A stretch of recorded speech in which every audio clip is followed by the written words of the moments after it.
সকালে ঘুম থেকে উঠতে একটু দেরি হয়েছে। ঘুম থেকে উঠেই দেখছি যে বিএনপি ভারতের দালালি শুরু করেছে। এটা অনেক আগে থেকে এই খবর চাউর খুব ভালোভাবে জোরে সোরেই শোনা গেছে। এই বিষয়টা এই বিষয়টা কারা ছড়াচ্ছে সেটা প্রসঙ্গে পরে আসছি। আমি একটু এই বক্তব্যটার বিশ্লেষণ করতে চাই যে বিএনপি আসলেই ভারতের দালাল কিনা। এটা ব্যাকগ্রাউন্ডে আসতে হবে। একটু ব্যাকগ্রাউন্ডে আসতে গেলে প্রথমত আজকের যে নিউজটা হয়েছে, বিএনপির সঙ্গে দিল্লির সম্পর্কের প্রধান শর্তই জামাতের সঙ্গ ত্যাগ, এরকম একটা নিউজ করেছে যুগান্তর। এই নিউজটা খুব ভাইরাল।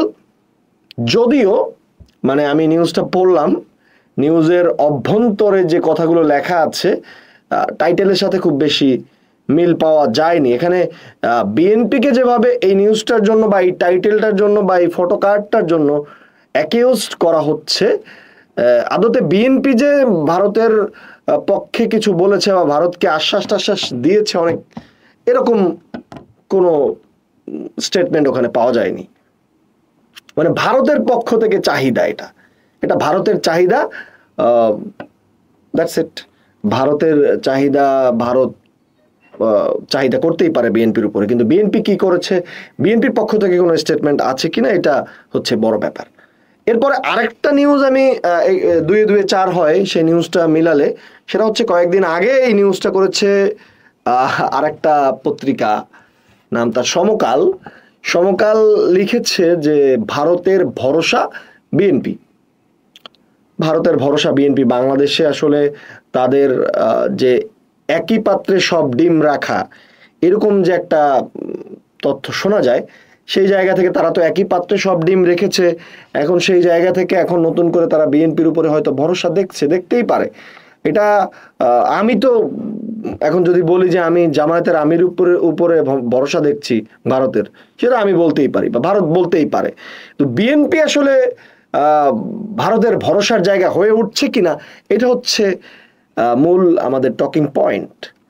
এখন বিএনপির মুভমেন্টটা কি বা বিএনপির অবস্থানটা কি, এটা জানার আগে একটু ছোট্ট করে আমি জানতে চাইব, কিছুদিন আগে জামায়াতের আমিরের একটা বক্তব্য আমি একটু কোট করব, আপনাদেরকে ফটো কার্ডটা দেখাবো। যে ফটো কার্ড ব্যবসা এখন চলছে একটা দলের উপরে, বিশেষ করে বিএনপির উপরে যে মিডিয়া ট্রায়ালটা করা হচ্ছে এই ফটো কার্ডের মাধ্যমে, ভিতরের খবর এক আর ফটো কার্ডের টাইটেল আর এক।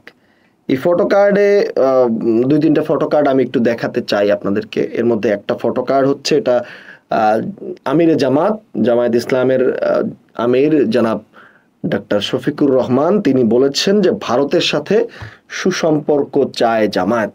এটা একদম ফটো কার্ড আপনারা দেখতে পাচ্ছেন। এছাড়াও তিনি আওয়ামী লীগকে বারবার ফ্যাসিস্ট বলতে চান না, আওয়ামী লীগকে ক্ষমা করে দিতে চান না। আওয়ামী লীগ বলতেই তো আসলে আমরা আওয়ামী লীগকে তো শুধু আওয়ামী লীগ মনে করি না, আওয়ামী লীগকে আমরা মনে করি যে একটা ভারতের একটা সেকেন্ড পার্ট, ভারতের একটা বাংলাদেশি অংশ বলে আমি মনে করি, বা আরো খুব সহজে বললে বিজেপির বাংলাদেশ শাখা আমি ভারতকে মানে আওয়ামী লীগকে বলতে পারি। সো আওয়ামী লীগকে ফ্যাসিস্ট বলতে না চেয়ে বা আওয়ামী লীগকে ক্ষমা করতে চেয়ে কারা খুশি হন, এটা আমাদের বুঝতে বাকি থাকে না। এরপর আমি আর একটা ফটো কার্ড দেখাতে চাই, সেটা হচ্ছে যে দেখুন, জামায়াতের আমিরই বলেছেন যে বিএনপির সাথে তারা এখন আর জোটবদ্ধ নাই। সো বিএনপির সাথে যদি তারা জোটবদ্ধ নাই থাকে, তাহলে ভারতের এই বিএনপিকে জামায়াতের সঙ্গ ত্যাগ করার শর্ত দেওয়ার প্রয়োজনটা কি? আমি তো বিএনপির পক্ষ থেকে কোনো স্টেটমেন্ট থেকে বলছি না, জামায়াতের পক্ষ থেকে বলা হচ্ছে যে বিএনপির সাথে তাদের জোট নাই। সো এইটা যে একটা পলিটিক্যাল প্রোপাগান্ডা, সেটা মোটামুটি বোঝা যায়। এখন বিএনপির আমি একটু কর্মকাণ্ডে যাব, বিএনপির কর্মকাণ্ডের পোস্টমর্টেম করব যে বিএনপি কি আসলেই ভারতের দালাল কিনা। এর জন্য বিএনপির প্রতিষ্ঠাতা প্রেসিডেন্ট জিয়াউর রহমান থেকে শুরু করে বেগম খালেদা জিয়া যে কয়বার ক্ষমতায় ছিলেন এবং বিভিন্ন কর্মকাণ্ডের কিছু উদাহরণ আমি তুলে ধরব। প্রেসিডেন্ট জিয়া যখন ক্ষমতা গ্রহণ করলেন, তার ক্ষমতা গ্রহণ করার পরে বৈদেশিক যে তিনি পলিসি গঠন করেছিলেন, সেই বৈদেশিক পলিসির সবচেয়ে বড় একটা পার্ট ছিল ভারতের আধিপত্যবাদ থেকে বের হয়ে বৈশ্বিকভাবে বাংলাদেশ ক্ষমতায়ন করার একটা বড় বিষয় ছিল। গঙ্গার পানি একতরফাভাবে প্রত্যাহার করে নেওয়ার পরে প্রেসিডেন্ট জিয়া সারা বিশ্বে ঐক্যমত গঠন করার জন্য উদ্যোগ গ্রহণ করেছিলেন এবং স্পষ্টতই তিনি ভারতকে কোনো সুযোগ দেন নাই। এবং এমন খবরও আমরা সোশ্যাল মিডিয়ায় বা আমরা বিভিন্ন রিসার্চ করলে দেখি যে ভারতের যে ইচ্ছাটা ছিল বাংলাদেশকে তাদের অঙ্গরাজ্য করার, সেই অঙ্গরাজ্য করতে পারেন নাই 7ই নভেম্বরের বিপ্লবের কারণে। এবং সেটার পিছনে প্রেসিডেন্ট জিয়াউর রহমানের অনেক বড় ভূমিকা ছিল। এবং জিয়াউর রহমান তার ক্ষমতা আমলে ভারতকে বিন্দুমাত্র সুযোগ সুবিধা দেয় নাই, সেটা আপনারা খুব ভালোভাবেই জানবেন। এবং জিয়াউর রহমানের যে সার্ক গঠনের যে প্রচেষ্টাটা ছিল, এটাও কিন্তু ভারতের আধিপত্যবাদকে দমন করার একটা প্রচেষ্টাই ছিল।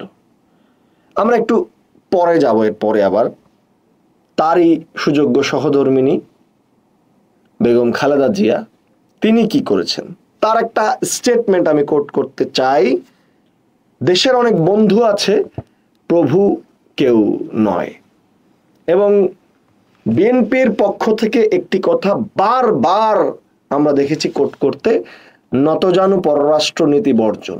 এবং বিএনপি এই বিষয়টায় তাদের একদম politically they are fully positive on this topic, যে নতজানু পররাষ্ট্রনীতি বর্জন করা। এবং বেগম খালেদা জিয়ার বারবার বক্তব্য আছে, বারবার, যে শেখ হাসিনা দেশকে বিক্রি করে দিচ্ছে, শেখ হাসিনা দালালি করছে, শেখ হাসিনা দেশকে অন্য কোনো একটা দেশের অঙ্গরাজ্য বানাতে চায়। এই ধরনের বক্তব্য বেগম খালেদা জিয়ার বারবার আছে।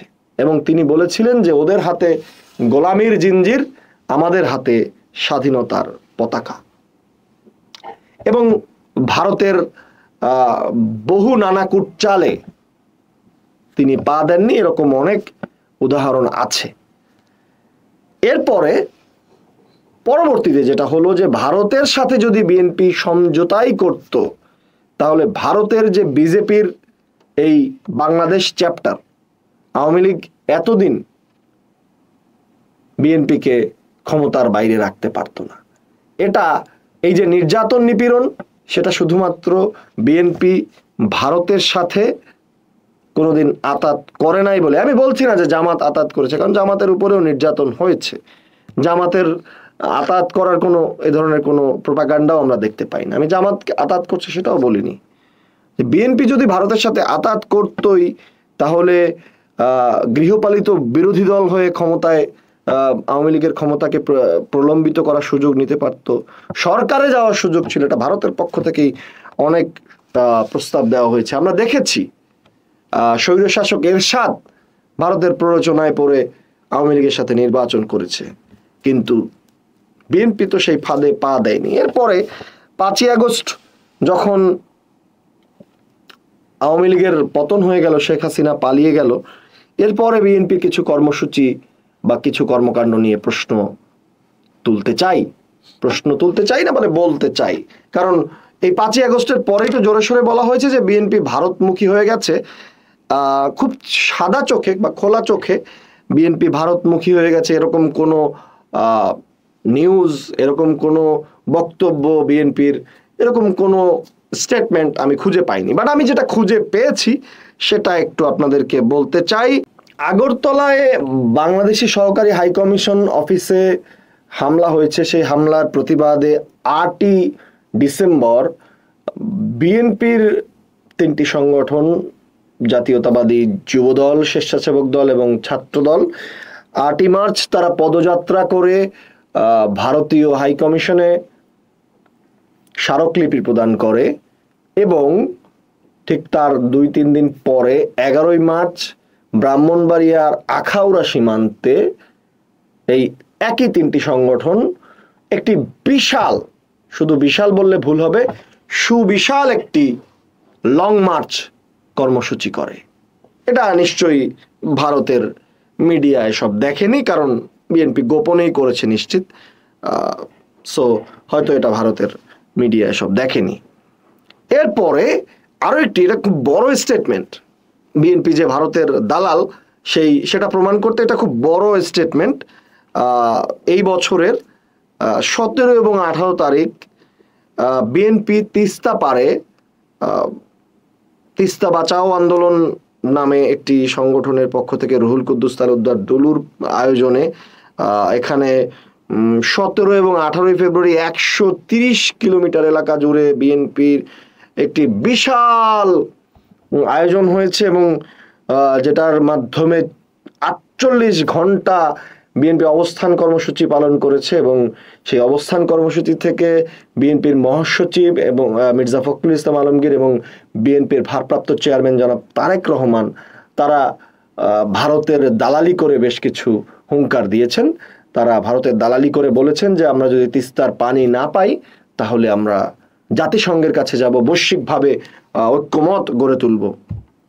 এই বিষয়গুলো আসলে 5ই আগস্টের পরে ঘটেছে। এগুলো খুব অগোচরে মানুষের লোকান্তরেই হয়তো এগুলো ঘটেছে, এজন্য মানুষ এগুলো দেখেনি বলেই ভারতের দালাল হিসেবে বিএনপিকে বানিয়ে দেওয়া হচ্ছে। এবং সর্বশেষ যে ভারতের মুসলিম সম্পত্তির নিয়ে যে ওয়াকফ বিল বা নতুন যে আইন পাশ করা হয়েছে সেটা নিয়ে বিএনপি স্ট্রং একটি স্টেটমেন্ট দিয়েছে। সেই স্টেটমেন্টটিও নিশ্চিত বিএনপি গোপনেই দিয়েছে, তা না হলে এগুলো দিয়ে থাকলে বা এগুলো যদি প্রকাশ্যেই দিত তাহলে তো মানুষ দেখতো, তাহলে মানুষ অবশ্যই বলতো যে না, বিএনপি ভারতের দালাল না। যাই হোক, এরপরে একটা পয়েন্ট দিয়ে আমি শেষ করতে চাই। ভারতের জিন্দাল গ্লোবাল ইউনিভার্সিটির ইন্টারন্যাশনাল রিলেশনশিপ ডিপার্টমেন্টের প্রফেসর মিস শ্রীরাধা দত্ত, তার একটা স্টেটমেন্ট আমি পড়েছি। তো সেখানে আসলে বর্তমান সরকারের সাথে ভারতের যে কূটনৈতিক সম্পর্ক বা বিভিন্ন সম্পর্ক নিয়ে সেখানে তিনি আলাপচারিতা করেছেন এবং এই আলাপচারিতার কোনো একটা জায়গায় আমি দেখতে পেলাম যে তারা একটা বিষয় নিয়ে খুব উদ্বিগ্ন। সেটা হচ্ছে 2001 to 2006 এই টার্মটায়, মানে এই সময়টুকুতে ভারতের নাকি বাংলাদেশের সাথে সবচেয়ে খারাপ সম্পর্ক ছিল এবং ওই সময় সম্পর্ক যখন খারাপ ছিল, দুর্ভাগ্যজনকভাবে আপনারা খুব আশাহত হবেন এটা জেনে যে ওই সময়টায় ওই আপনারা যাদেরকে ভারতের দালাল বলছেন বিএনপি, তারাই ক্ষমতায় ছিল। Very strange, and they are very much concerned about that, because যেহেতু 1 থেকে 6 বিএনপি ক্ষমতায় ছিল এবং তখন ভারতের সাথে সম্পর্ক খারাপ ছিল এবং বাংলাদেশের সাথে ভারতের সম্পর্ক খারাপ ছিল এবং বিএনপি সবসময় নতজানু পররাষ্ট্রনীতি পরিহার করে ন্যায্যতা সমতার ভিত্তিতে বৈদেশিক সম্পর্ক গড়ে তোলার তাগিদ দেন বা কথা বলেন। সো এবং বিএনপি চীনের সাথেও বিএনপির একটা বেশ ভালো সম্পর্ক আছে, এটা আমরা খুব আগে থেকেই জানি। সো এই জায়গা থেকে আমার মনে হয় যে ভারত অনেকটা শঙ্কায় আছেন এবং সেই শঙ্কা থেকেই তারা বিএনপির সাথে সম্পর্ক গড়ে তুলতে চাইছেন, কারণ তারাও জানেন যে আওয়ামী লীগ এবং Sheikh Hasina is a dead issue. এই দল এবং এই নেত্রী, তাদের পক্ষে পুনর্জাগরণ আর সম্ভব না এবং সেটা না হওয়ার কারণে হয়তো বিএনপির কাছে আশ্রয় নিতে চাইছেন এবং বিএনপির কাছে ভারত যে আশ্রয় নিতে চাইছেন এটা বিএনপির দোষ না, এটা ভারতের ইচ্ছা। তার ইচ্ছা তো সবাই করতে পারে, এমন কিন্তু শেখ হাসিনাও তো বিএনপির কাছে আশ্রয় চাইতে পারে, সেটা কি বিএনপির দোষ? বিএনপি আসলে কি করছে সেটাই হচ্ছে বিএনপির স্টেটমেন্ট, বিএনপি অফিসিয়ালি কি বলছেন, সেটা হচ্ছে বিএনপির আপনাদের মন্তব্য করার জন্য সেটা আমার মনে হয় সেটা দেখা উচিত। সো এই অযথা মানে এই ফটোকার্ড বিজনেসের পাল্লায় পড়ে আপনারা এই একটা দলকে ভারতের দালাল বলা থেকে বিরত থাকুন। 2001 থেকে 6 সাল পর্যন্ত যেভাবে ভারতের বিএনপির সাথে মানে বাংলাদেশের সাথে সম্পর্ক খারাপ ছিল, আগামীতেও সেরকম খারাপ হওয়ারই পর্যায়ে যাবে এবং ভালো হতেও পারে, বাট সেটা অবশ্যই সমতা এবং ন্যায্যতার ভিত্তিতে, কোনো নতজানু নীতির ভিত্তিতে নয়। সমতা এবং ন্যায্যতার ভিত্তিতে সম্পর্ক গড়ে উঠলে সে সম্পর্কে আমরা সবাই সেটাকে অ্যাকসেপ্ট করব, সবাই সেটাকে গ্রহণ করব। ধন্যবাদ।